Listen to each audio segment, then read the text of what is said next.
The stagecoach rattled to a halt, sending a plume of dust into the warm Arizona air as Rebecca Mills clutched her well-worn carpetbag tightly against her chest. Through the small window, she could see the town of Copper Creek stretching before her, a single main street lined with wooden buildings, nothing like the crowded streets of Philadelphia she'd left behind. Her heart hammered against her ribs as she realized there was no turning back now. Somewhere in this dusty frontier town waited the man who would become her husband, a stranger who knew her only through a handful of letters and a daguerreotype that failed to capture how truly thin she was. The year was 1875, and at 22, Rebecca had made the most daring decision of her life. After her parents' deaths from influenza the previous winter, she'd been left alone, forced to work in a textile mill where the hours were long and the pay meager. The advertisement in the newspaper had seemed like Providence, a cattle rancher in Arizona Territory seeking a bride. Their correspondence had been brief but promising, and when Fletcher Quinn had sent money for her passage west, Rebecca had seized her chance at a new life. As the driver opened the stagecoach door, Rebecca stepped down cautiously, her simple blue traveling dress billowing slightly in the breeze. She was tall for a woman, standing just over 5 feet 6 inches, but uncommonly thin. Years of barely having enough to eat had left her with a willowy frame that her father had once lovingly called delicate as a bird's wing. In Philadelphia, the other mill girls had whispered behind her back, calling her the walking skeleton when they thought she couldn't hear. "Miss Mills." A portly man with a gray mustache approached, introducing himself as the stagecoach station manager. "Your, intended asked me to fetch you. He's been held up at his ranch with a situation, but he'll be along shortly. You can wait in the hotel dining room." Rebecca nodded, trying to hide her disappointment as she followed the man down the dusty street. She could feel eyes on her curious gazes from the windows of shops and sidewalks as she passed. Copper Creek wasn't large, perhaps 500 souls at most, and a new face was clearly a novelty. The hotel was a 2-story wooden structure with "Silver Dollar Hotel" painted in fading letters across its facade. Inside, the manager led her to a dining room where several tables were occupied by townspeople enjoying their midday meal. "This here's Mr. Quinn's mail-order bride," the station manager announced with surprising volume, causing conversations to halt and heads to turn. Just arrived on the stage from back east, Rebecca felt her cheeks flush with embarrassment at the informal introduction. She hadn't expected to be announced like some new merchandise at an auction. Setting her carpetbag down beside a chair at an empty table, she took a seat, keeping her eyes lowered. A plump woman in an apron approached, wiping her hands on a towel. "Well, welcome to Copper Creek, dear. I'm Martha. I run the hotel with my husband. Can I get you something to eat while you wait? Just some tea, please," Rebecca replied softly. "Thank you." As Martha walked away, Rebecca became acutely aware of the whispers starting around her. She kept her posture straight, the way her mother had taught her, but she could feel the weight of judgment pressing down upon her shoulders. "Skinny as a rail," she heard someone mutter. "Poor Quinn," another voice added. "Paid good money for a bride and got sent a beanpole instead." "Probably won't last a winter out here," came a woman's assessment. "First strong wind'll blow her clean to California." Rebecca stared at her hands folded in her lap, fighting back tears. She'd heard similar comments all her life, but somehow here in this strange place where she knew no one, they cut deeper. She'd come all this way, and already she was being dismissed as inadequate. Martha returned with tea and, despite Rebecca's protest, a plate with bread, cheese, and sliced ham. "You need to eat something, dear. The journey must have been exhausting." Rebecca thanked her quietly and sipped her tea, though her appetite had vanished. She was considering how she might escape the dining room without drawing more attention when the hotel's front door swung open with force, causing the bell above it to jingle violently. A tall man filled the doorframe, his broad shoulders dusted with the same reddish dirt that covered his boots. He removed his hat, revealing thick brown hair in need of a trim, and scanned the room with intense blue eyes that landed directly on Rebecca. Fletcher Quinn was nothing like the image Rebecca had formed from his letters. In her mind, she'd pictured someone older, perhaps a bit paunchy from years of comfortable ranching. The man striding purposefully toward her table was young, perhaps 28 or 30, with a lean, muscular build and a face that, while not traditionally handsome, possessed a rugged appeal. A thin scar ran along his jawline, and several days' worth of stubble darkened his face. "Miss Mills?" he asked, his voice deeper than she had imagined.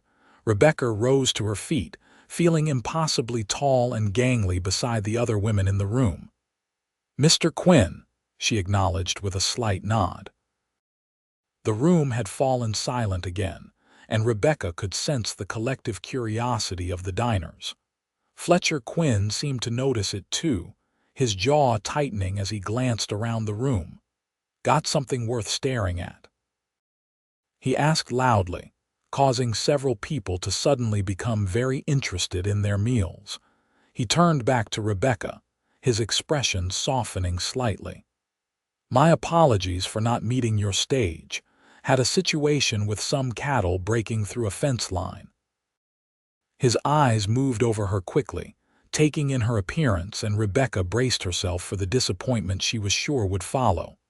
Instead, a small smile touched his lips. "You ready to head to the ranch? It's about an hour's ride." Before Rebecca could answer, a portly man at a nearby table cleared his throat. "Quinn," he called out, his tone mockingly friendly, "looks like your mail-order bride arrived a bit lighter than advertised." Laughter rippled through the room, and Rebecca felt her face grow hot with humiliation. Fletcher's expression hardened as he turned to face the man. "Something funny, Hargrove?" "Just saying," the man continued, emboldened by the chuckles around him. "You paid for a wife, not a scarecrow. Might want to check if they'll give you a partial refund." More laughter followed, and Rebecca wished the floor would open up and swallow her whole. She had endured similar ridicule before, but having it happen here, now, in front of the man she was meant to marry, was unbearable. She was about to grab her bag and flee when Fletcher's voice cut through the room like a bullwhip. "She's perfectly made for me." The simple declaration silenced the room. Fletcher turned to look at Rebecca, his blue eyes meeting hers directly. "Don't need a woman who's going to slow me down or break a horse's back. Miss Mills looks exactly right to me, strong, capable, and just as she described herself in her letters." Rebecca stared at him in surprise. Her letters had been honest about her appearance, but she'd expected disappointment nonetheless. Fletcher picked up her carpetbag. "If you're ready, Miss Mills, our wagon's outside. Unless you'd prefer to rest after your journey," finding her voice, Rebecca replied.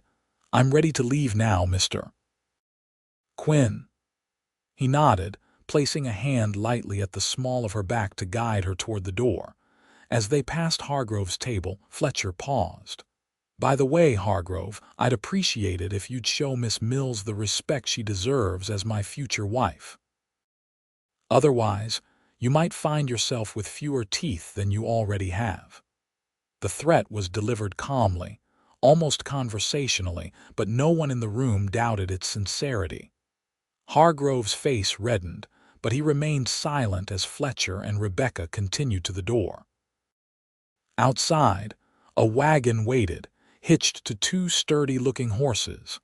Fletcher helped Rebecca up onto the wooden seat before climbing up beside her and taking the reins. "I apologize for that," he said as they pulled away from the hotel. Hargroves had it in for me since I outbid him on some land last year. He shouldn't have taken it out on you." Rebecca smoothed her skirt, trying to regain her composure. "You didn't have to defend me, Mr. Quinn. I'm accustomed to such remarks." Fletcher glanced at her, his expression unreadable. "Well, you shouldn't have to be." He flicked the reins, urging the horses to a faster pace. "And out here, you're under my protection now. No one's going to speak to my wife that way." "I'm not your wife yet," Rebecca reminded him quietly. A small smile touched his lips again. "True enough. But we'll remedy that soon if you're still willing after meeting me in person." As they left the town behind, Rebecca studied the man beside her. His profile was strong, his gaze fixed on the road ahead. There was a steadiness to him that she hadn't expected, a quiet confidence that made her feel, for the first time since arriving, that perhaps she hadn't made a terrible mistake. "Did you mean what you said back there?" she asked suddenly. "About me being perfectly made for you?" Fletcher was silent for a long moment, considering her question. "Miss Mills, I've spent my life building something out of nothing in this territory. I need a partner who understands hard work and perseverance. From your letters, I gathered you're no stranger to either." He glanced at her again. "And yes, I meant what I said. Out here, being strong matters more than being plump." It wasn't a declaration of attraction or affection, but it was honest, and Rebecca appreciated that more than empty flattery. "Thank you, Mr. Quinn." "Fletcher," he corrected. "If we're to be married, you might as well use my given name." "Then you must call me Rebecca," she replied. He nodded, and they fell into a comfortable silence as the wagon rolled through the Arizona landscape. The terrain was unlike anything Rebecca had ever seen, vast expanses of reddish earth, punctuated by scraggly vegetation and distant mesas that seemed to touch the impossibly blue sky. It was beautiful in its harshness, a stark contrast to the crowded, smoke-filled streets of Philadelphia. "It's different from what you're used to," Fletcher observed, noticing her wide-eyed gaze. "Very," Rebecca admitted. "But in a good way, I think. There's so much space," Fletcher nodded. "That's why I came out here. Too many people back east, all crammed together, breathing each other's air. Out here, a man can stretch his arms without hitting his neighbor." "How long have you been in Arizona territory?" Rebecca asked, genuinely curious about the man she might soon marry. 8 years, Fletcher replied. "Came out after the war with not much more than the clothes on my back and a dream of building something that was mine alone." He gestured to the landscape around them. "Started with 40 acres and 3 cows. Now I've got over 500 acres and a herd of nearly 200 head." Pride colored his voice, and Rebecca could understand why. To build so much from so little was an impressive achievement. "And you've done all this alone?" she asked. Fletcher nodded. "Hired hands come and go with the seasons, but yes, it's been my responsibility alone." He glanced at her. "That's why I decided it was time to find a wife.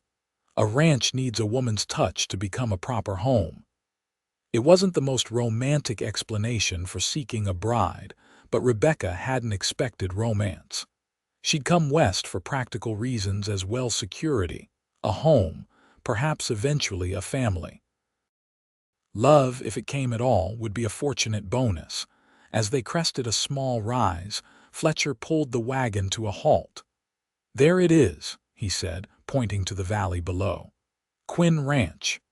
Rebecca followed his gaze and saw a collection of buildings nestled against the backdrop of rolling hills. A substantial log house with a porch wrapped around 2 sides formed the centerpiece, with a large barn, several smaller outbuildings, and corrals spreading outward from it.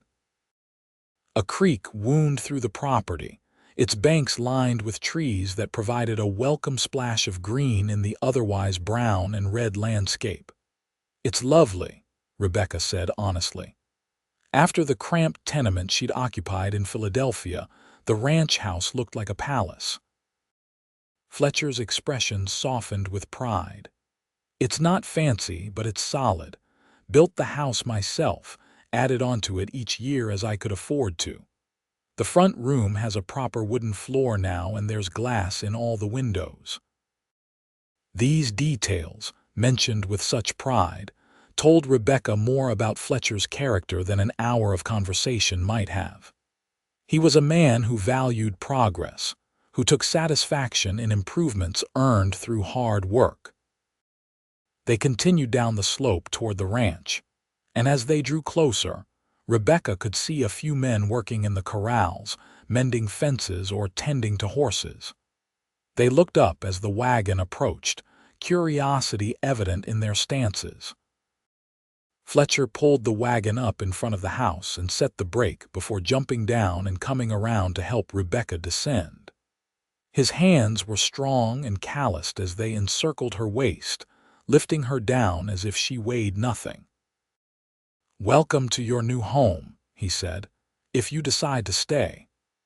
The qualification hung in the air between them, a reminder that neither was fully committed yet. Their agreement, as laid out in their correspondence, was that Rebecca would stay for 2 weeks before they made any final decisions about marriage. A bark interrupted the moment as a large, shaggy dog came bounding around the corner of the house, making a beeline for Fletcher. "This is Buck," Fletcher said as he scratched the dog behind the ears. "He's part shepherd, part wolf, all loyalty." Buck sniffed cautiously at Rebecca's skirts, his intelligent eyes seeming to assess this newcomer to his territory. "Hello, Buck," Rebecca said softly, extending her hand for the dog to sniff. After a moment's consideration, Buck licked her fingers, apparently granting his approval. Fletcher smiled. "He's a good judge of character. Come on, I'll show you inside." Carrying her carpet bag, Fletcher led Rebecca up the 3 wooden steps to the porch and opened the front door. The main room was larger than Rebecca had expected, with a stone fireplace dominating one wall and simple but sturdy furniture arranged for practicality. A dining table with 6 chairs stood near a doorway that presumably led to a kitchen, while a leather armchair and a small sofa faced the fireplace. "It's not much compared to Eastern homes," Fletcher said, watching her reaction. "It's wonderful," Rebecca replied sincerely. After years of living in a single room with peeling wallpaper and a leaking roof, this house seemed luxurious. Fletcher showed her through the rest of the house, the kitchen with its cast iron stove, a small study with a desk and bookshelf, and then upstairs to 2 bedrooms. The larger one, Fletcher explained somewhat awkwardly, would be hers during her stay. "I'll sleep in the smaller room until we've made our decision," he said. "I want you to be comfortable here, Rebecca." The consideration touched her.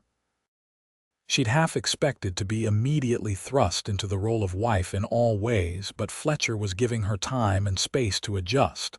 "Thank you," she said. "That's very thoughtful." Fletcher nodded, seeming relieved by her response. "I'll leave you to get settled. Supper's usually around sundown." "Nothing fancy tonight. I'm afraid just beans and whatever Mrs. Wilkins left in the kitchen.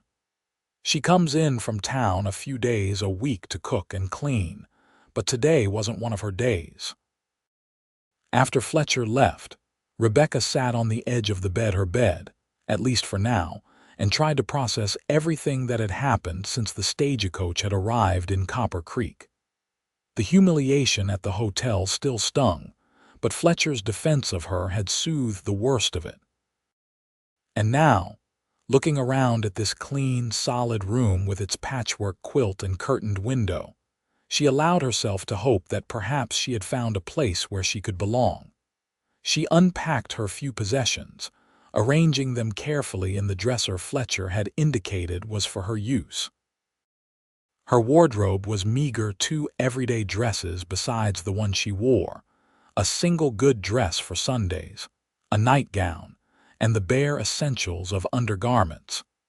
She'd sold almost everything else to pay for necessities during the long journey west.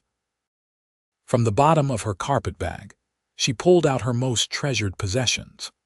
A small degria type of her parents on their wedding day, a tarnished silver hairbrush that had been her mother's, and a well-worn Bible with the family history inscribed on its opening pages.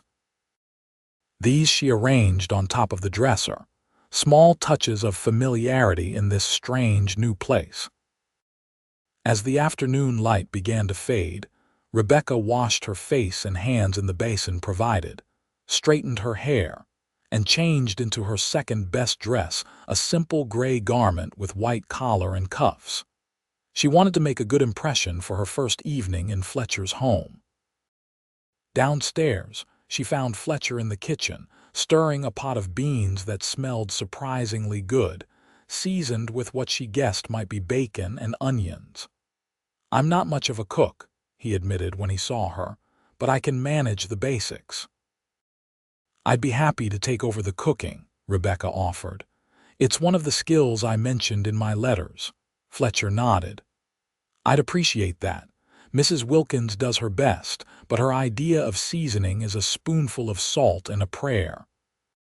He gestured to the table, which he'd set with mismatched plates and cutlery. "Hope you're hungry." They sat down to the simple meal, and Rebecca was surprised to find that she actually did have an appetite. The beans were hearty and flavorful, and the cornbread Fletcher pulled from the oven was deliciously warm and crumbly. "This is very good," she said after a few bites. Fletcher looked pleased.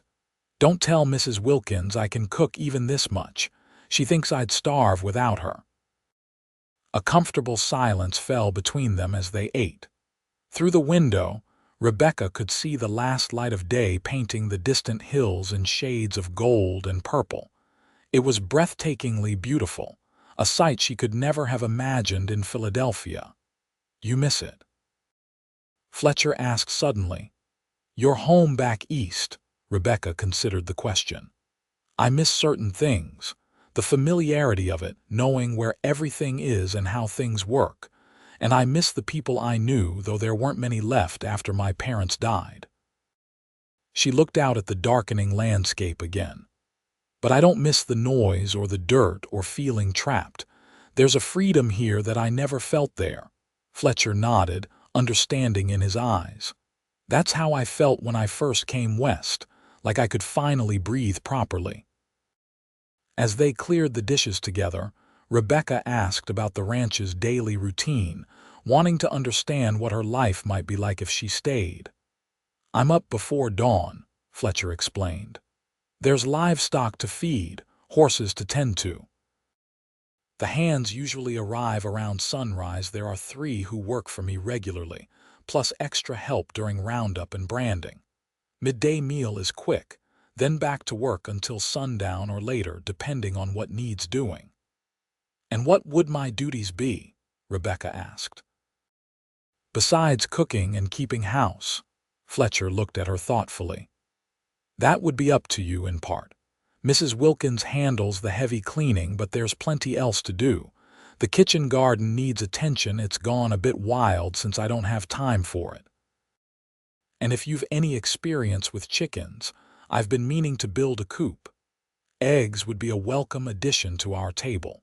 Rebecca nodded, mentally cataloging these tasks. "I helped my mother with a small garden when I was younger, though that was in a very different climate. And I've never kept chickens, but I'm willing to learn." "That's all I ask," Fletcher said. "Willingness to learn and adapt.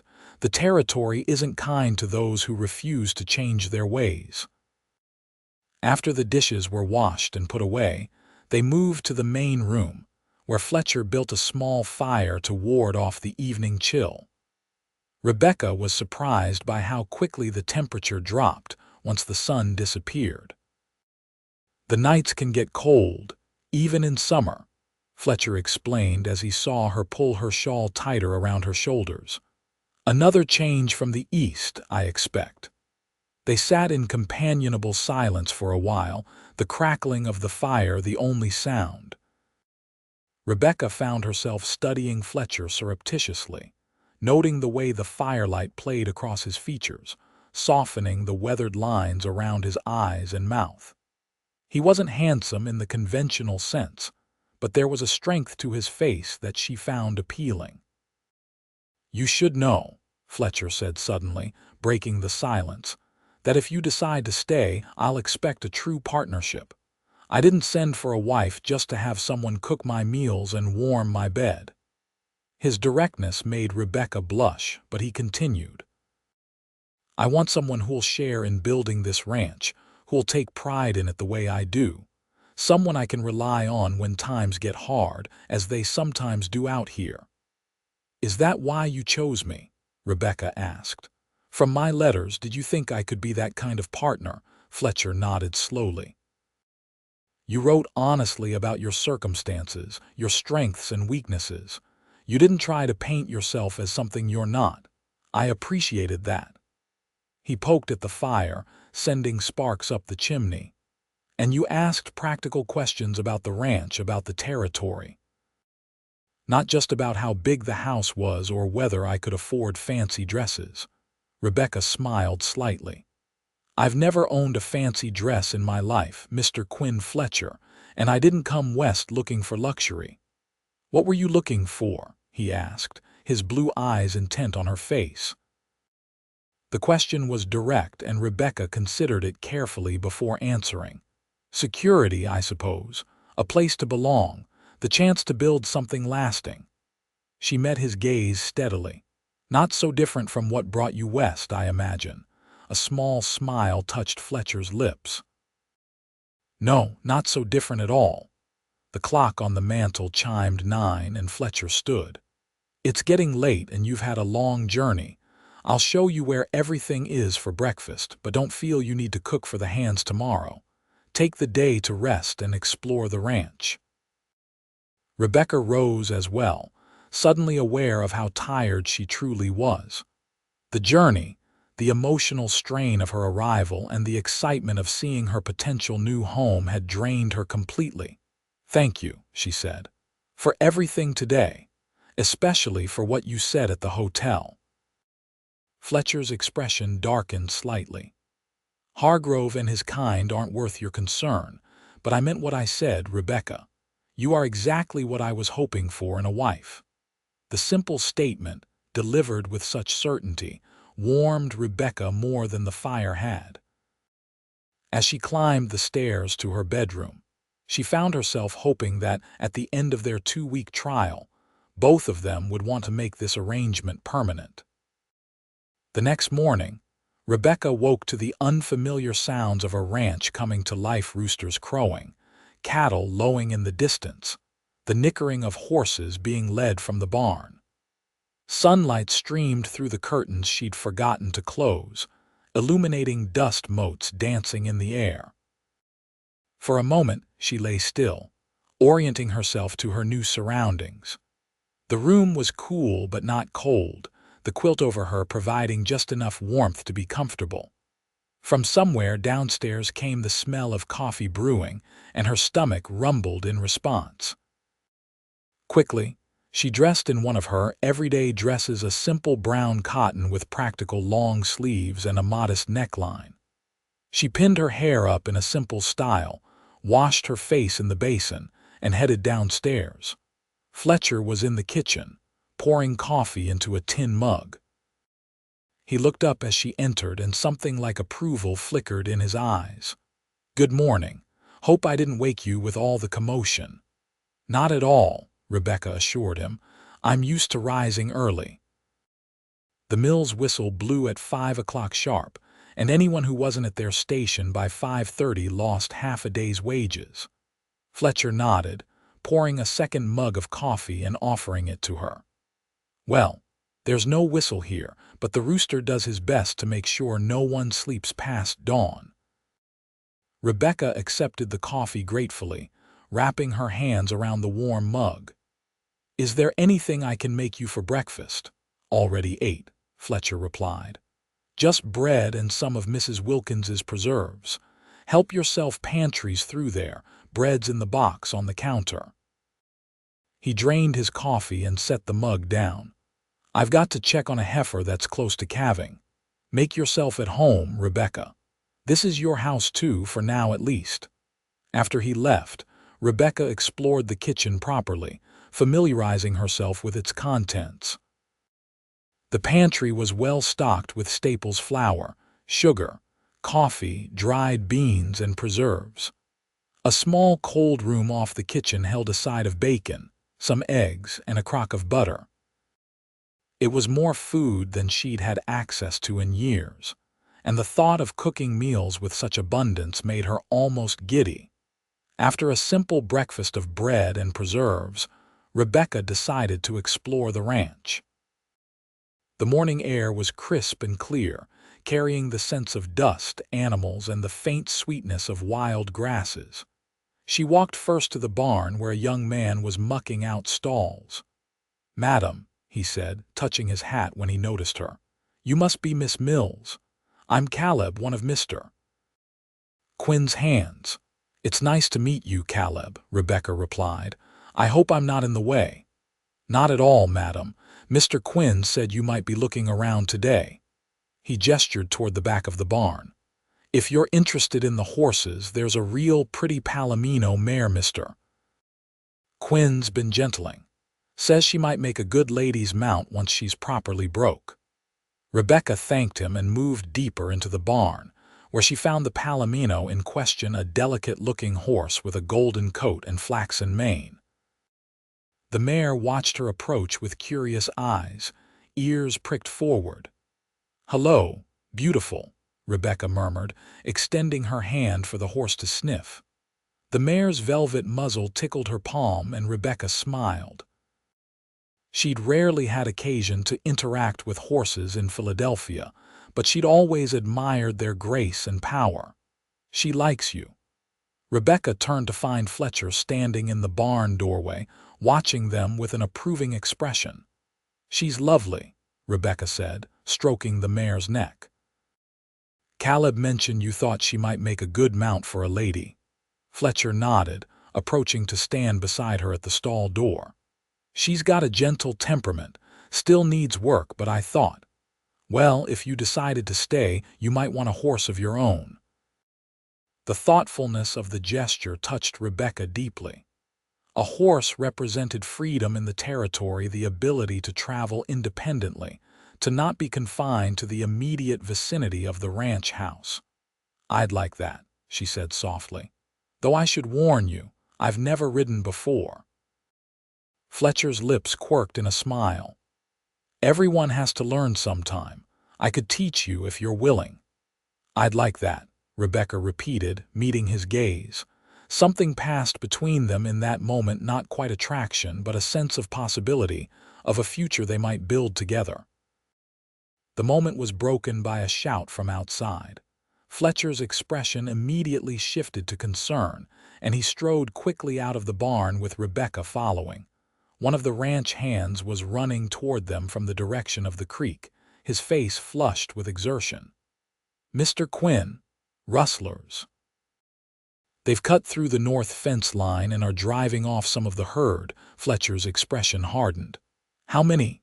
"4, maybe 5 men," the hand reported. "They've got about 20 head moving toward the pass." Fletcher turned to Rebecca. "I have to go." "Stay here, stay inside the house." He was already moving toward where his horse was hitched outside the barn. "Caleb, saddle up. Tell Jim and Marcus to grab their rifles and meet me at the north pasture." Within minutes, Fletcher and his men were galloping away from the ranch, dust rising behind them like a cloud. Rebecca stood watching until they disappeared from sight, her heart pounding with a mixture of fear and worry. She'd heard stories about the dangers of the frontier outlaws, rustlers, and worse, but the reality of it was jarring. Back in the house, Rebecca tried to distract herself by taking inventory of the kitchen and making a list of meals she could prepare in the coming days.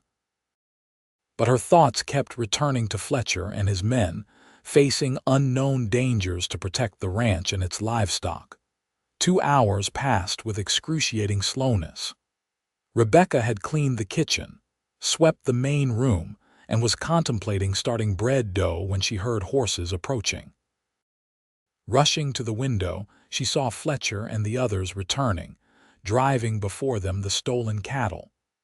Relief flooded through her, until she noticed that Fletcher was slumped forward in his saddle, one hand pressed to his side. Without thinking, Rebecca ran outside, reaching the yard just as Fletcher dismounted. He staggered slightly, and she could see now that his shirt was stained with blood on the left side. "Fletcher," she gasped, moving to his side. "You're hurt." "It's nothing," he grunted, though his face was pale beneath his tan. "Just a graze." "Let me see," Rebecca insisted, her natural practicality asserting itself. She'd tended injuries before the textile mill had been a dangerous place, with plenty of opportunities for cuts, bruises, and worse. Fletcher allowed her to lead him into the house, where she made him sit at the kitchen table while she gathered clean cloths, water, and the bottle of whiskey she'd noticed in the pantry. "Take off your shirt," she instructed, her concern overriding any maidenly modesty. Fletcher raised an eyebrow but complied, wincing as he pulled the bloodied fabric away from the wound. Rebecca gasped softly when she saw the injury. A bullet had indeed grazed his side, leaving a nasty furrow about 4 inches long just below his ribs. "This needs cleaning," she said, pouring water into a basin. "It's going to hurt." Fletcher nodded grimly. "Do what you need to do." With gentle but efficient movements, Rebecca cleaned the wound first with water and then, after warning Fletcher to brace himself, with whiskey. He hissed between his teeth, but remained stoically still as the alcohol burned away potential infection. "You've done this before," he observed, watching her face as she worked. "The mill where I worked had no doctor," Rebecca explained, pressing a clean cloth against the wound to staunch the bleeding. "The women looked after each other when there were injuries." She didn't mention that she'd learned to tend wounds even earlier, during the war, when her mother had volunteered at a hospital for Union soldiers. Once the bleeding had slowed, Rebecca applied a salve she found in Fletcher's medical supplies and bound the wound with clean strips of cloth torn from an old sheet. "There," she said, securing the bandage. "It should heal well if you can avoid tearing it open again." Fletcher looked down at her handiwork, then up at her face. "Thank you," he said simply. "You have a steady hand." Rebecca became suddenly aware of their proximity, of Fletcher's state of undress, and of the intimacy of what had just transpired between them. A blush rose to her cheeks as she began tidying up the medical supplies. "What happened out there?" she asked, to distract from her embarrassment. Fletcher's expression darkened. "Rustlers, like Marcus said, 5 of them, trying to drive off some of our best breeding stock. We caught up to them at the pass and there was a fight." He shook his head. "They weren't expecting us to respond so quickly. We got all the cattle back and the rustlers fled, but not before one of them got off a lucky shot." "Could they come back?" Rebecca asked, worry evident in her voice. "Possible, but not likely," Fletcher assured her. "They know we're alert to them now and they lost the element of surprise." He attempted to stand but winced and sat back down. "Damn, hurts more than I thought. You should rest," Rebecca said firmly. "The wound isn't deep, but you've lost blood and you need to give it time to start healing." Fletcher looked as if he might argue, but then nodded reluctantly. "Maybe for a little while.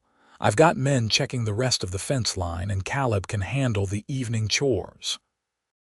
Rebecca helped him to the sofa in the main room, where he could lie down more comfortably. She brought him water and, after a moment's hesitation, the bottle of whiskey, which he accepted with a grateful nod. "You're handling this well," Fletcher observed as she arranged a pillow behind his head. "Some women would be swooning at the sight of blood." Rebecca smiled slightly. "I'm not some women, Mr. Quinn." "No," he agreed, his blue eyes holding hers. You most certainly are not, Miss Mills." The next few days fell into a pattern as Rebecca found her place in the rhythm of ranch life. She took over the cooking with enthusiasm, preparing hearty breakfasts for Fletcher and the hands, and substantial suppers that earned her appreciative nods and cleaned plates.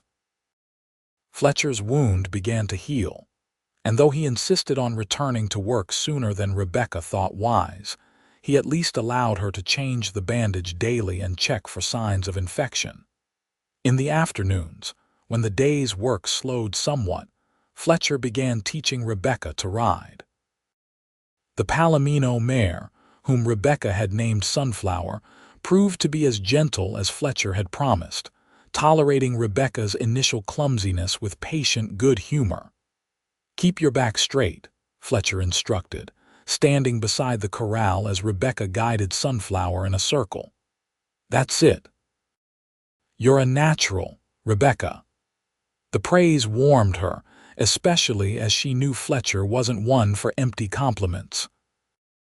Each day, she grew more confident on horseback, eventually progressing to short rides beyond the immediate confines of the ranch yard, always with Fletcher beside her on his big bay gelding. It was during one of these rides, about a week after her arrival, that Fletcher took her to a high ridge overlooking the entire valley. The view was breathtaking, the ranch buildings looking like toys in the distance, the creek winding like a silver ribbon through the landscape, and beyond, the endless expanse of Arizona territory stretching to the horizon. "This is my favorite spot on the whole ranch," Fletcher confessed as they dismounted to rest the horses.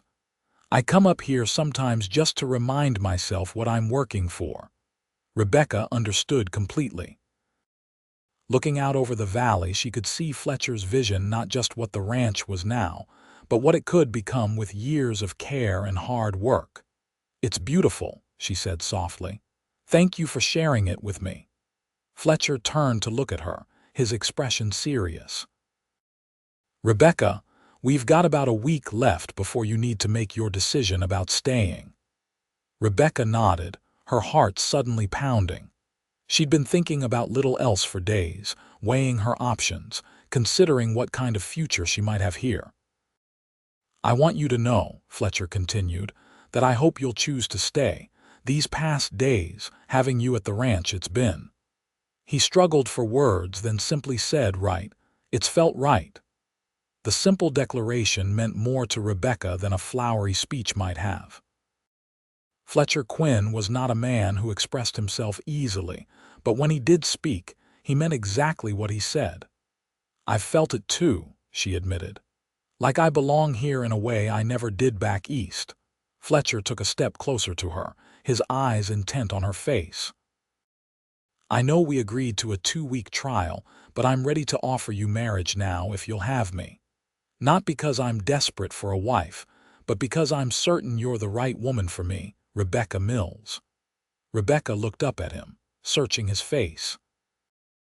There was no passion in his proposal, no declaration of undying love, but there was sincerity, respect, and something that might, with time, grow into deep affection.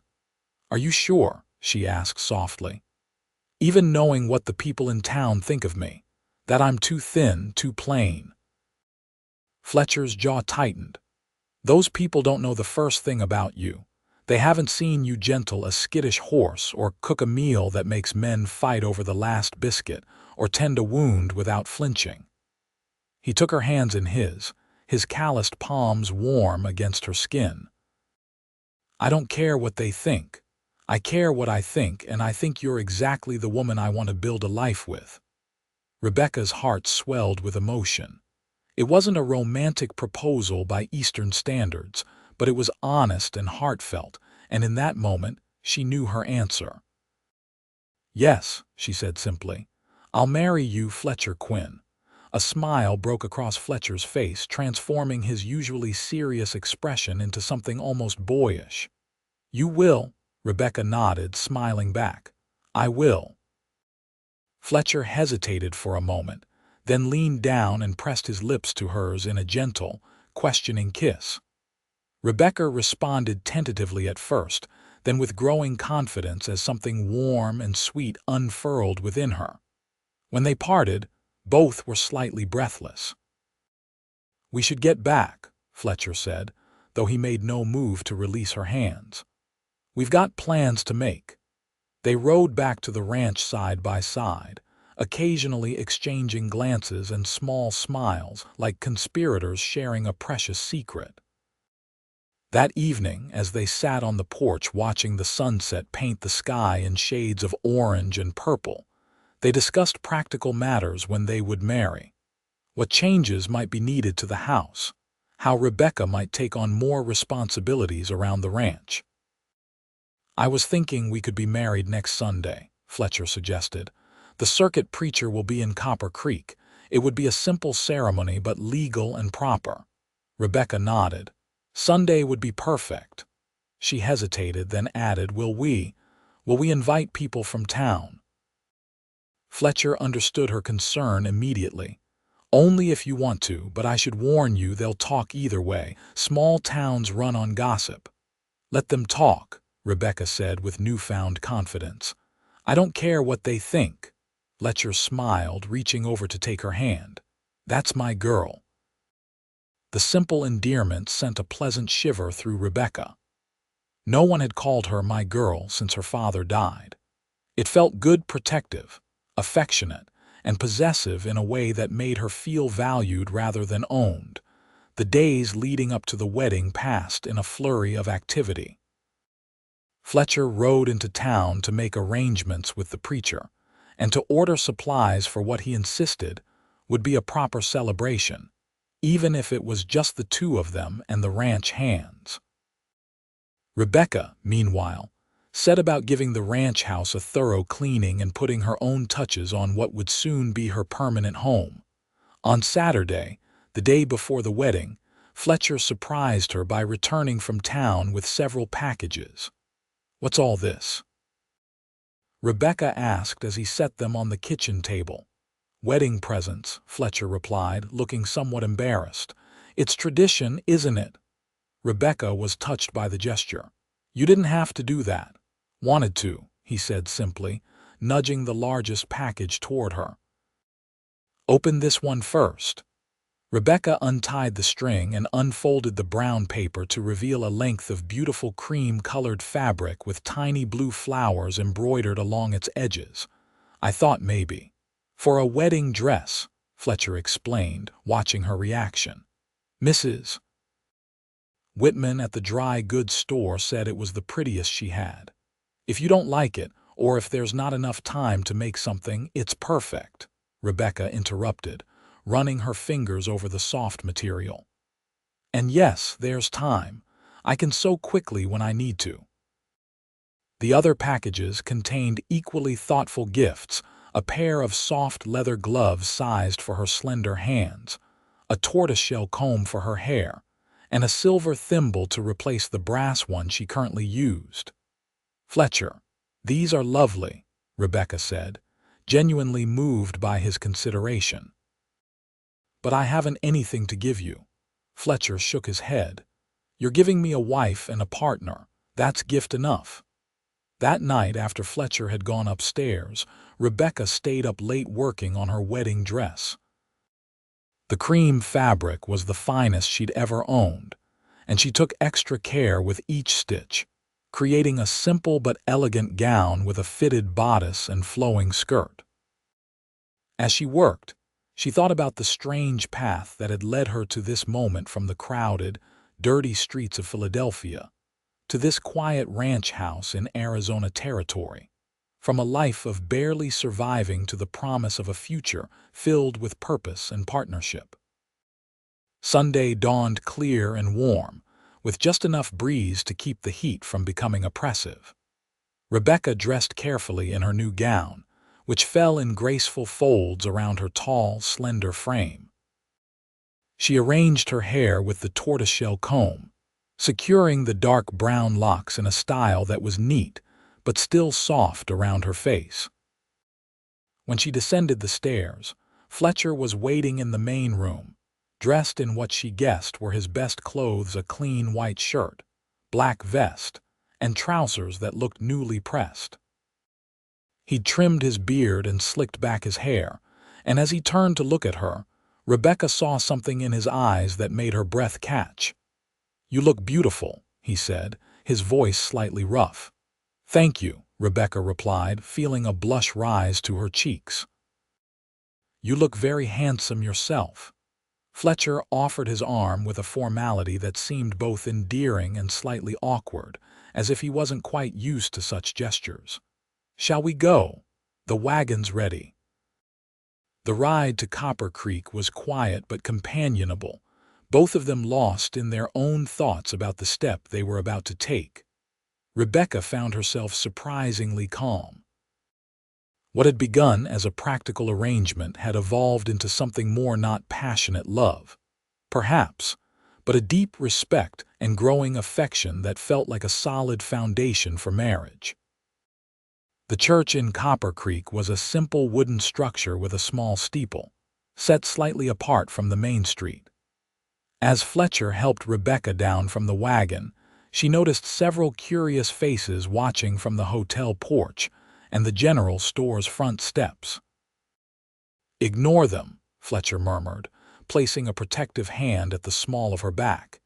Inside the church, the circuit preacher, a thin, elderly man with kind eyes, greeted them warmly. "Mr. Quinn, Miss Mills. I'm Reverend Johnson. I understand you wish to be married today." "That's right, Reverend," Fletcher confirmed, removing his hat. "You have witnesses?" the preacher asked. Fletcher nodded toward the church door, where Caleb and Mrs. Wilkins, the housekeeper, were just entering. "They've agreed to stand for us." The ceremony itself was brief but meaningful. Rebecca and Fletcher stood before the small altar, hands joined, as Reverend Johnson led them through their vows.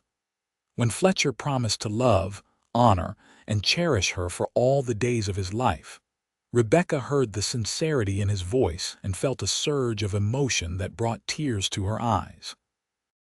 "I now pronounce you man and wife," the preacher declared with a smile. "Mr. Quinn, you may kiss your bride." Fletcher's kiss was gentle but firm, a promise sealed in the sight of God and their witnesses. When they turned to face Caleb and Mrs. Wilkins, both were beaming. "Congratulations, Mr. and Mrs. Quinn," Mrs. Wilkins said, embracing Rebecca warmly. "I always knew Mr. Quinn needed a good woman, and he couldn't have found better." As they stepped out of the church, Rebecca was surprised to see that a small crowd had gathered, some of the townspeople, watching with undisguised curiosity. Among them was Hargrove, the man who had mocked her at the hotel on her first day. Fletcher's arm tightened around her waist, but Rebecca placed a restraining hand on his arm. "It's all right," she murmured. "Let them look." Holding her head high, Rebecca walked with Fletcher to their wagon, aware of the whispers but no longer hurt by them. She was Mrs. Fletcher Quinn now, and no one's opinion mattered except her husband's. They drove back to the ranch in the golden light of late afternoon, arriving to find that the hands had prepared a surprise: a table set up in the yard, decorated with wildflowers and laden with food. A small barrel of beer had been tapped, and someone had strung paper lanterns from the porch rafters for when darkness fell. "We wanted to do something special for you both," Caleb explained, looking pleased with their surprise. The celebration that followed was simple but joyful. The ranch hands and a few neighboring ranchers who'd been invited toasted the bride and groom.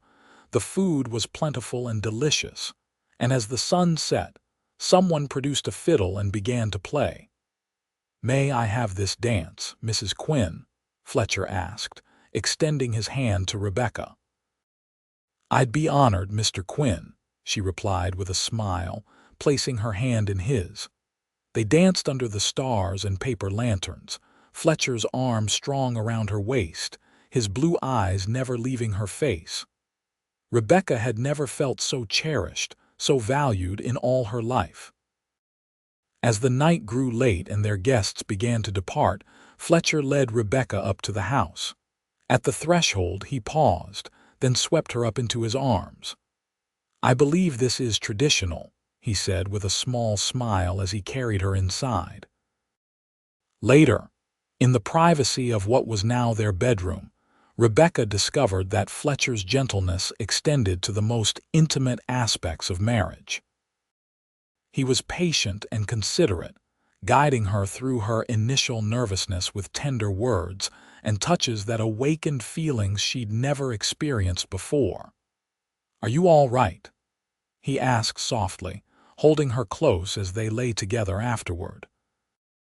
"Yes," Rebecca whispered, her head resting on his chest where she could hear the steady beating of his heart. "I'm more than all right." Fletcher pressed a kiss to her forehead. "I meant what I said in my vows, Rebecca. I'll do everything in my power to be a good husband to you." "And I'll be a good wife to you," she promised, tilting her face up to his for another kiss. In the weeks that followed, Rebecca and Fletcher settled into married life with a natural ease that surprised them both. The rhythms of the ranch dictated their days' early mornings sharing coffee before Fletcher headed out to work, Rebecca tending to the house and garden, preparing meals, and gradually taking on more responsibilities around the ranch itself. She learned to help with the chickens she'd suggested getting, collecting eggs and managing the small flock with surprising aptitude. Fletcher taught her to shoot, first with a small pistol for protection and later with a rifle, which she mastered with an accuracy that made him proud. Her riding improved daily, and soon she was accompanying Fletcher on longer rides to check fence lines or move cattle from one pasture to another.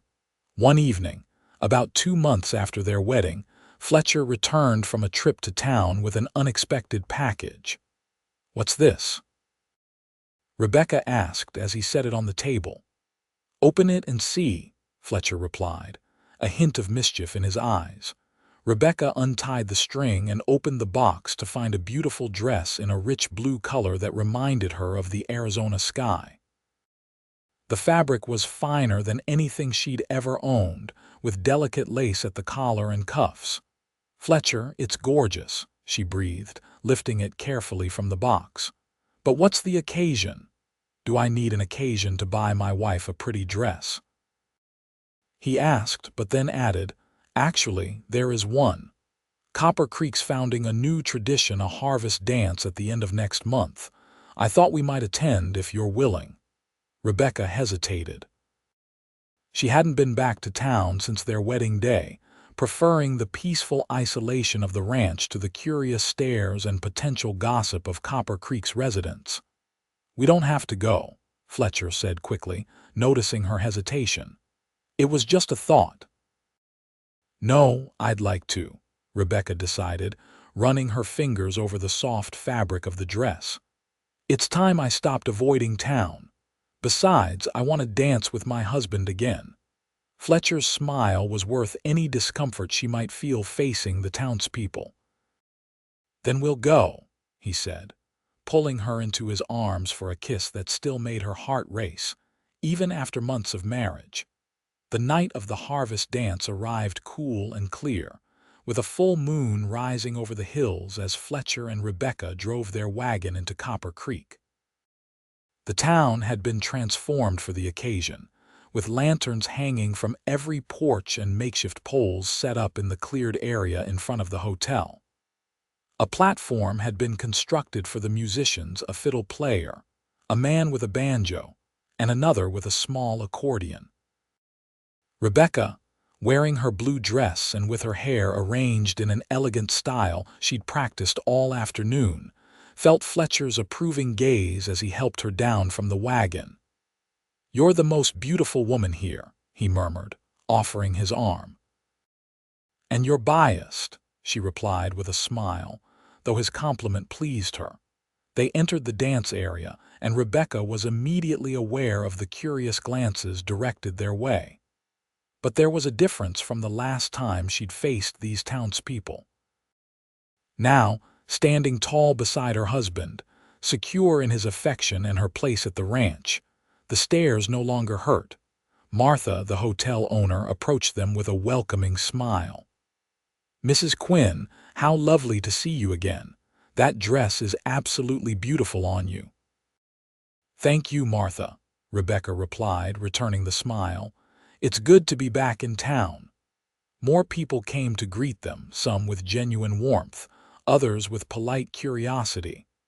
Rebecca noticed that Fletcher never left her side, his protective presence a constant reassurance. When the music started, Fletcher led her onto the dance floor for a lively reel. Rebecca had never been much of a dancer back east, but Fletcher had taught her a few simple steps in the evenings at the ranch, and she found herself enjoying the energetic music and movement. As the night progressed, Rebecca danced not only with Fletcher but with Caleb, with neighboring ranchers, and even with the mayor of Copper Creek, a portly man who complimented her on bringing a civilizing influence to Fletcher Quinn. During a break in the dancing, as Rebecca stood with Fletcher near the refreshment table, she noticed Hargrove watching them from across the square, his expression unreadable. When he began making his way toward them, Fletcher tensed beside her. "Mr. and Mrs. Quinn," Hargrove said as he reached them, his tone surprisingly civil. "Fine evening for a dance." "It is," Fletcher agreed cautiously. Hargrove cleared his throat, looking uncomfortable. "Mrs. Quinn, I believe I owe you an apology for my behavior when you first arrived in Copper Creek. It was ungentlemanly and uncalled for." Rebecca was startled by the unexpected apology but recovered quickly. "Thank you, Mr. Hargrove. That's very kind of you to say." Hargrove nodded, then addressed Fletcher. "Quinn, there's a matter I'd like to discuss with you when you have a moment. Business proposition regarding that water rights issue we've been negotiating." Fletcher's eyebrows rose in surprise, but he nodded. "I'll find you later." After Hargrove walked away, Rebecca turned to Fletcher with a questioning look. "Water rights?" "His property borders ours to the north," Fletcher explained. "We've been in a dispute over access to a spring that sits near the boundary. I'm surprised he wants to negotiate. He's been stubborn about it for months." "Perhaps he's had a change of heart," Rebecca suggested. "Or at least realized that cooperation might be more productive than antagonism." Fletcher smiled, sliding an arm around her waist. "You've got a generous spirit, Mrs. Quinn." As the evening continued, Rebecca found herself enjoying the sense of community that the dance provided. It wasn't Philadelphia, with its theaters and grand balls, but there was a warmth and authenticity to this frontier celebration that touched her deeply. On the drive home, under a sky scattered with stars, Rebecca leaned against Fletcher's shoulder, content in a way she had never imagined possible when she'd first stepped off the stagecoach. "Thank you for bringing me here," she said softly. "To Arizona, I mean, for choosing me." Fletcher's arm tightened around her. "Best decision I ever made," he replied, his voice rough with emotion. "Though I think you're the one who chose me in the end." Rebecca smiled in the darkness. "Perhaps we chose each other." Winter came to the Arizona territory with unexpected ferocity that year. By early December, snow blanketed the ranch, transforming the familiar landscape into something alien and beautiful. The creek froze solid, and the cattle huddled in the shelter of the barn and lean toss that Fletcher and his men had constructed in preparation for the cold. Inside the ranch house, life took on a different rhythm. With many outdoor tasks impossible in the deep snow, Fletcher spent more time at home, working on indoor projects he'd been putting off, fixing furniture, repairing tools, and helping Rebecca reorganize the pantry and storage areas. They passed the long evenings in comfortable companionship, reading aloud from the books Fletcher had accumulated over the years, playing checkers or cards, and talking about their hopes for the future. It was during one of these quiet evenings, as Christmas approached, that Rebecca shared her news. "Fletcher," she began, setting aside her mending, "I have something to tell you." He looked up from the bridle he was repairing, his expression curious. "What is it?" Rebecca took a deep breath, her hand unconsciously moving to rest on her still flat stomach. "I believe we're going to have a baby come summer." Fletcher's eyes widened, and for a moment he seemed frozen in place. Then he set the bridle aside and crossed the room to kneel beside her chair, taking her hands in his. "A baby," he repeated, his voice filled with wonder. "You're sure?" Rebecca nodded. "As sure as I can be. I've missed my monthly courses twice now, and I've been feeling different, tired in a way I haven't before, and certain smells bother me." A slow smile spread across Fletcher's face, transforming it completely. "A baby," he said again, this time with certainty. His hand moved to cover hers on her stomach. "Our baby." The tenderness in his voice brought tears to Rebecca's eyes. "Are you happy?" "Happy doesn't begin to describe it," Fletcher replied, leaning up to kiss her softly. "You've given me everything I ever wanted. Rebecca Quinn, a partner, a home, and now a family." As winter gave way to spring, Rebecca's body changed, her slender frame adapting to accommodate the new life growing within her. Her extreme thinness gradually softened as the baby developed, and for the first time in her life, Rebecca began to feel comfortable in her own skin, proud of what her body was accomplishing. Fletcher watched these changes with fascination and tender concern, insisting that Rebecca rest more and hiring a local girl to help with the heavier household chores. He became protective in a way that might have been stifling if it hadn't been so clearly born of love. By early summer, with the baby's arrival only weeks away, the ranch had been transformed in preparation. Fletcher had converted the small study downstairs into a nursery, crafting a cradle with his own hands from timber harvested on their land. Rebecca had sewn tiny garments and blankets, using skills honed through years of mending to create delicate clothes for their child. The whole ranch seemed to hold its breath in anticipation, from the hands who went about their work with hushed voices near the house, to Buck, who had taken to sleeping outside the nursery door as if already on guard for his newest charge. When Rebecca's labor began on a warm July evening, Fletcher sent Caleb racing to town to fetch the midwife, while he stayed by Rebecca's side, his face pale with worry but his voice steady as he encouraged her through the early pains. The midwife, Mrs. Thornton, arrived just as Rebecca's labor intensified. She was a capable woman in her 50s, with strong hands and a no-nonsense manner that Rebecca found reassuring. "You've got a good, strong woman here, Mr. Quinn," Mrs. Thornton declared after examining Rebecca. "Now make yourself useful and boil water, then stay out of my way." Fletcher looked reluctant to leave Rebecca's side, but a particularly strong contraction that left her gasping convinced him to follow the midwife's instructions. The labor was long and difficult, as first births often are. Through the night and into the following day, Rebecca fought through pain unlike anything she'd ever experienced, drawing on reserves of strength she hadn't known she possessed. Fletcher remained nearby, providing water, wiping her brow, and murmuring encouragement when Mrs. Thornton allowed him in the room.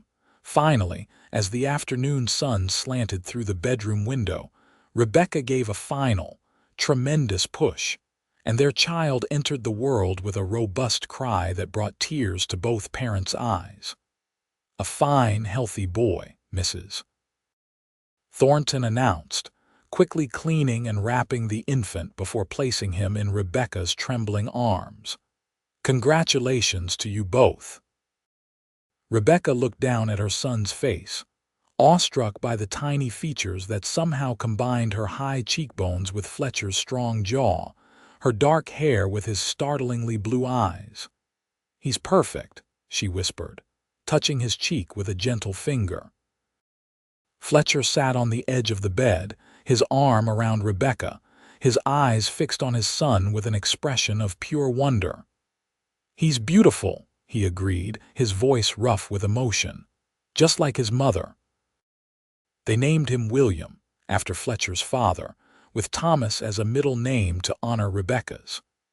William Thomas Quinn entered the world weighing 8 pounds, a robust size that made Mrs. Thornton raise her eyebrows in surprise. "Never would have expected such a strapping boy from such a slender mother," she commented as she prepared to leave the next day. "Just goes to show you can't judge a woman's strength by her size." After the midwife's departure, as Rebecca rested in bed with William sleeping peacefully beside her, Fletcher sat watching them both with a tender expression. "What are you thinking?" Rebecca asked softly, reaching out to touch his hand. "I'm thinking about the day you arrived in Copper Creek," he replied, entwining his fingers with hers. "How those fools laughed because you were too thin, and how I knew right away that you were exactly what I needed." Rebecca smiled, remembering. "You said I was perfectly made for you." "And you are," Fletcher affirmed, leaning down to kiss her forehead. "In every way that matters, and now you've given me a son as perfect as his mother." As William grew from infant to toddler, the Quinn ranch prospered along with him. The cattle herd increased, Fletcher added a new section to the barn, and Rebecca's kitchen garden expanded to include not only vegetables but also herbs, and even a few flowers that brightened the yard with splashes of color. On William's second birthday, as they celebrated with a small party that included the ranch hands and a few neighbors, Rebecca pulled Fletcher aside to share another piece of news. "I think William might be getting a brother or sister before the year is out," she told him with a smile that held both joy and a touch of nervousness. Their first child's birth had been difficult, and the prospect of going through it again was daunting. Fletcher's face lit up, but concern quickly followed. "Are you sure you're strong enough? After last time?" Rebecca placed a finger on his lips. "I'm stronger than I look, remember? Besides, Mrs. Thornton says second babies usually come easier than firsts."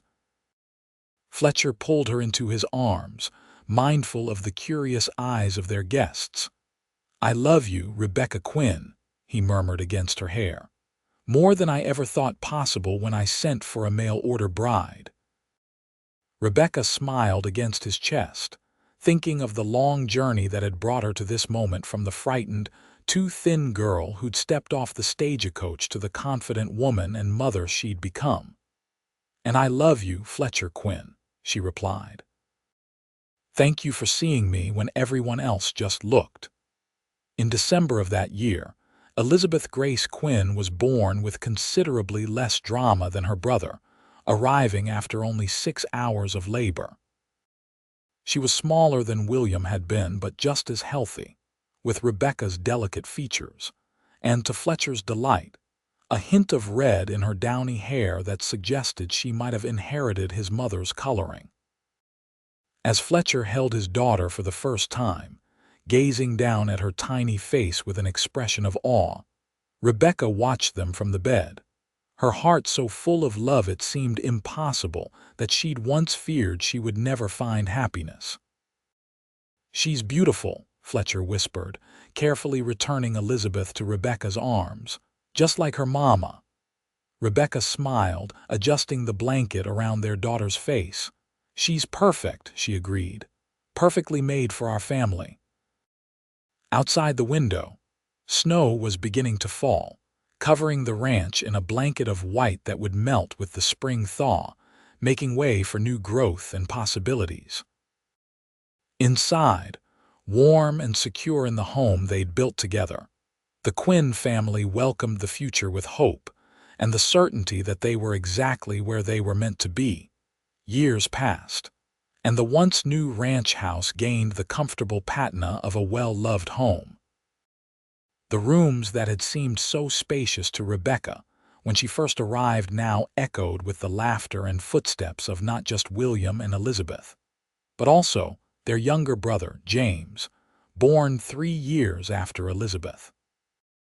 Rebecca, now in her early 30s, had filled out somewhat over the years, though she would always be naturally slender. 3 pregnancies and years of good food had softened the sharp angles of her youth, but she remained tall and graceful, her dark hair now occasionally streaked with silver at the temples. Fletcher, approaching 40, had lost none of his vigor. If anything, prosperity had made him more energetic, as he continually sought ways to improve the ranch and provide for his growing family. The scar along his jawline had faded to a thin white line, and laugh lines had appeared at the corners of his eyes, evidence of a happiness he'd never expected to find.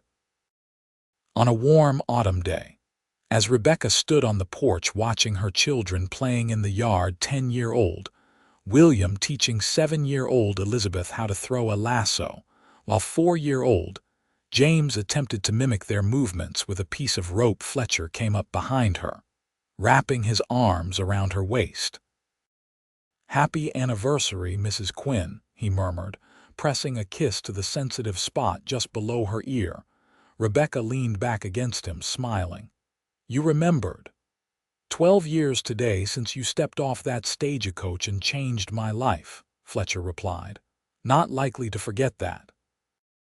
Rebecca turned in his arms to face him, noting the gray beginning to appear at his temples, the deepening lines around his eyes that spoke of years spent squinting in the Arizona sun. To her, he was more handsome now than when they'd met, his face reflecting the character and integrity that had made her fall in love with him. "I have something for you," Fletcher said, reaching into his pocket. He pulled out a small velvet pouch and placed it in her hand. "Had it made in Tucson last month when I went to the cattle auction." Rebecca opened the pouch carefully, tipping its contents into her palm. A delicate silver chain slid out, from which hung a small pendant in the shape of a sunflower, the namesake of her beloved mare, now retired to an easy life in the pasture. "Oh, Fletcher," she breathed, touching the pendant gently. "It's beautiful. Turn it over," he instructed. Rebecca did so, finding an inscription on the back. "Perfectly made for me." Tears filled her eyes as she looked up at her husband. "I love it, and I love you."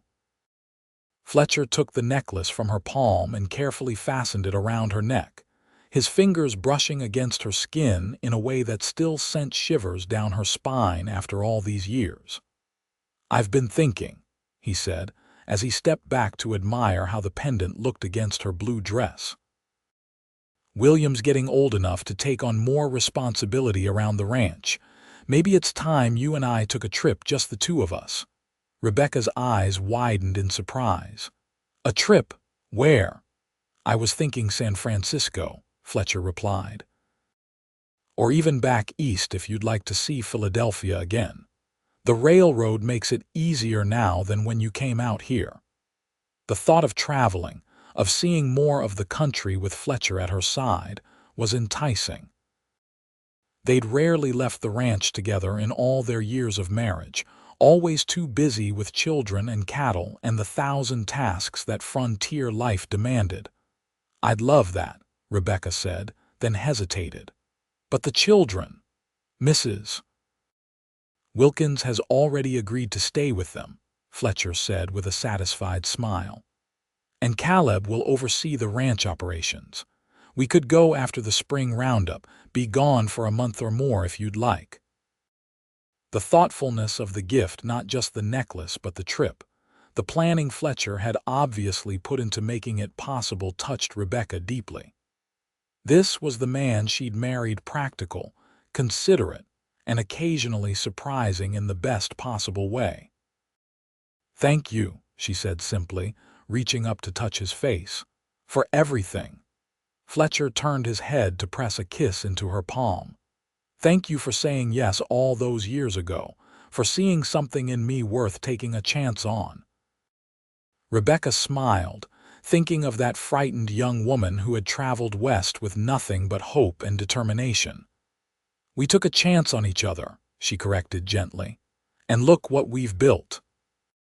As if on cue, William let out a whoop of triumph as his small lasso settled around a fence post, while Elizabeth clapped her hands in admiration and James demanded his turn. Buck, now an elderly dog but still devoted to his family, barked encouragingly from his spot in the shade. Fletcher and Rebecca stood together on the porch, his arm around her waist, her head resting against his shoulder, watching their children with shared pride and contentment. "Not bad for a mail-order arrangement," Fletcher murmured with a hint of humor in his voice. Rebecca laughed softly.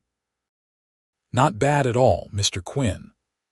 The sun was setting behind the hills, painting the ranch in golden light, much as it had on that first evening when Rebecca had arrived, uncertain but hopeful. So much had changed since then: the ranch, their family, their love for each other that had grown from respect and partnership into something deep and unshakable. Yet one thing remained constant. They were perfectly made for each other. Two halves of a whole that neither had known they were seeking until fate and a mail-order bride advertisement had brought them together in this wild, beautiful corner of the Arizona Territory. As the first stars appeared in the darkening sky, Fletcher and Rebecca called their children in for supper. Closing the door on another day in the life, they had built together a life that had begun with whispers and mockery, but had blossomed into something richer and more fulfilling than either could have imagined on that fateful day when a too-thin bride had stepped off the stagecoach and into her destiny.